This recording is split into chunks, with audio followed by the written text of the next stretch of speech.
So, Ms. Simone, thank you so much for joining us. And many of us at Sage know you, but for those that don't, can you tell us a little bit about yourself? Who is Miss Simone of the West Village? I am Miss Simone of the West Village. I come out of the bars of the West Village. I come out of the bars and the nightclubs of New York City. The Tunnel nightclub. I was the very first queen of Lips restaurant in the West Village, which really put me out there. I also started performing in different bars like the Stonewall, back in the 90s. And just a lot of different bars all over the West Village. Also, I do a lot of those people's astrology readings. That's another thing. I do a lot of people's astrology readings, which really push me out there because I have a talent for that too. So I'm basically Miss Simone of the West Village. If you come in the village, you're gonna see me or meet me in one way or the other. So Including at Christopher Street Park, where you do a lot of street performances. exactly. I also have that show in Sheridan Square Park. This show has been there for 3 years. Okay, Sheridan Square Park. Me and a couple of the other girls. My co-host is Gina. Okay, Who is also a Sage participant. who's also a Sage participant. My DJ is Tanya, Who is also a Sage who's also a facilitator. Sage Sage participant. You got the House of Sage going. Exactly, exactly, and those are two of my really, really, really close girlfriends. Outside of Joanna, who's one of my closest girlfriends. So we're all there. If you come in the village, you're gonna see us. hmm So, Miss Simone, your relationship with Sage has changed over the years that you've been involved. You first started with, just being interested in our groups, in our trans social, and now you're working with us. Now you're doing shows for us. Now you're getting interviewed. What has that been like? It's been, oh my God, it's been amazing because it's gave me a lot more exposure and a lot more exposure to help other people or participate in different things with Sage and try to, make people happy or get involved. It's just really took me down a lot of positive roads. And is there more comfortability with the fact that everybody's over the age of 50 and we're celebrating the fact that, aging is beautiful? Yes, of course, I agree with that because it's a lot of maturity. You don't have to, most of these people have experienced life, they're very mature. We learn from each other, we teach each other, we feed off each other, and everything is in a positive direction. If it was a much younger group, it wouldn't be as fulfilling to me because the young people, they're learning from us. Yeah, and you feel So more they- connected. yeah. So, being a performer, you put yourself in a position of being front and center, of making yourself very visible. What does visibility mean to you? It means everything to me because I'm able to reach people and send a positive message of what we're doing here in New York, which is important for girls around the country. They all want to know what we're doing here. And that's very important to them. It also inspires them to start different programs and stuff in their cities and states. So it's extremely important. Ms. Simone, and I know that you had mentioned some of the girls in the South in particular, and that, they don't feel comfortable. They cannot be visible. Can you speak on that a bit? Yes, because in certain parts of the South, they haven't advanced as much as we have here in New York as far as trans freedom, gay freedom. Period. There's still a lot of homophobia and transphobia and just all kind of gay phobia in the Bible Belt, where people are literally being beaten across the head with religion and told that, them living their lives is something horrible, or you may have some crazy people that may, come after them in a violent manner because they either disagree with who they are or they just want to destroy who they are. And that's basically what's going on there. What advice or recommendations do you have for trans elders who are looking for ways to support younger community?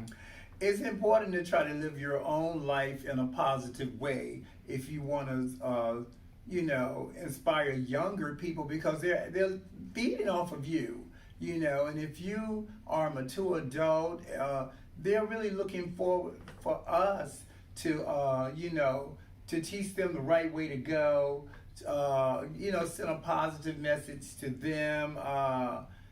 And they really don't have an image until we give them one. They get their images from us. It's important to try to be as positive or take care of yourself as much as possible. I agree with all of that. The youth are looking for trans elders for inspiration. And what can trans youth do for trans elders? How can trans youth help our older community members? By trying to get to know most of them, or try to stay away from, number one, try to stay away from drugs. Try to stay away from drugs. If you can help that person do something, like run an errand for them, run it, or conversate with them, because most young transgenders, they don't have any role models, or even being close to their own relatives. And an older girl is usually their mother in some kind of way, or their stepmom in some kind of way, an older trans person. Because a lot of them are either kicked out of their homes or rejected from their own families. So it's important for us to try to be as positive towards them as possible. So what positive changes have you seen in the world? You've been open as a trans woman for several decades. What has that been like? How has it changed in a positive way? It's been very positive, because I was blessed. When I came out in the 90s in New York, okay, I was young, a lot of stuff was new to me, but there was a lot of unity from the 80s, where we had a lot of bars and freedom. Girls from all over the world would come here to live because they wanted to be free to live their lives without rejection or discrimination. And it was a really, back in the 90s, New York was very positive, specifically for gay people. There was a lot of freedom, a lot of affordable housing. So we all supported each other a lot. A lot of these people came out of houses, which were from the nightclubs. That's what they call them, the houses, where people would vogue and have the balls and ballroom scene. A lot of stuff for gay people, period, which gave them something to participate in, which kept them out the streets, kept them away from drugs, and like a whole lot of negative stuff.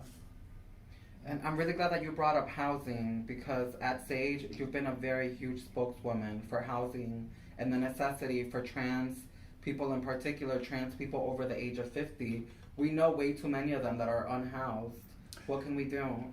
We can try to advise the person where they can rent a room, roommate. We can try to help them in some kind of way. Give them the address of an agency, a realtor. If you know of a place that's vacant, also affordable. Give the girl the address, because we have a lot of homeless people.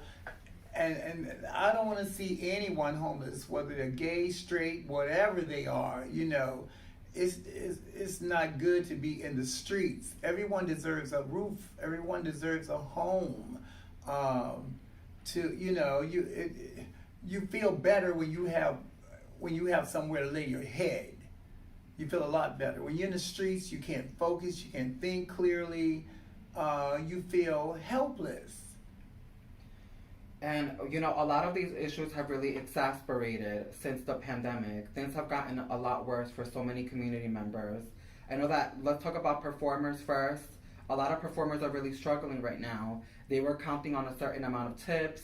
Then the shutdown started happening. People lost their income. And I know that you've been very open about that. I'm very open about it, because those shows take care of those girls. And I'm a showgirl, okay? I'm a model and a showgirl. And those tips put food on the table. It's a job. It's a job. It's her job. It's her dream job. She's living her life and she's working at the same time. Everyone doesn't want to work at McDonald's, even though McDonald's is a job. You know, a lot of these girls, they work very hard to entertain people. Oh my God, to bring people into bars and stuff like that. This is this person's life. All right, they're an entertainer. You know, this is show business. And COVID came in and shut down a lot, at which a lot of girls fell into depression. A lot of them turned to drugs. Some of them became suicidal. There was nowhere for her to work or go. You don't want to throw away your beautiful clothes. You don't want to throw away your talent. You feel lost because whatever you're doing, that's not really who you are. You know, a lot of girls are at home on stage, and I'm one of them. You know, I'm at home being in front of people. You know, I mean, me not being able to perform or even model. I mean, I would be totally lost because this is what I do. This is why I live in New York. And wouldn't it be great if more places like Sage would give jobs to trans people over the age of 50? You know, jobs that people enjoy. Like, for example, you do for us what you mentioned. You do shows for us, you model, and it's a win-win situation, right? Of course. It's very important, specifically girls over 50, because a lot of them, they're experienced, a lot of them have kept themselves up. They don't look their ages at all. A lot of these girls are gorgeous. Including Miss Simone. Thank you. And it's important to hire a lot of them because they have experience. They have experience. They can also open the doors for other people. It's important to hire them. And Miss Simone, you've really become a huge representative of Sage. What does that feel like to you? People look at you and they say, "Oh my God, that's Simone from Sage." It's amazing to me because I'm able to reach people. I'm able to show them something positive happening at Sage. I'm also blessed to be a part of such an amazing organization. I mean, this organization is absolutely amazing. It's a dream job for a lot of girls all over the world. So, you know, of course I'm proud. I'm very proud and pleased with this. And it's a dream to work with you, Miss Simone. It's been really wonderful. Thank you so much. Oh my God, Joanna, you have helped me so much. I was able to reach so many different people, and I don't feel that my life was in vain because I've been doing something positive. Also, you know, I think I've taken care of myself pretty well, you know. I mean, you know, we don't want anyone. A man should never be able to guess your age, honey, okay? Oh my God. If a guy can walk in and call out your age, you're not taking care of yourself, girl. Miss Simone, so you brought up dreams.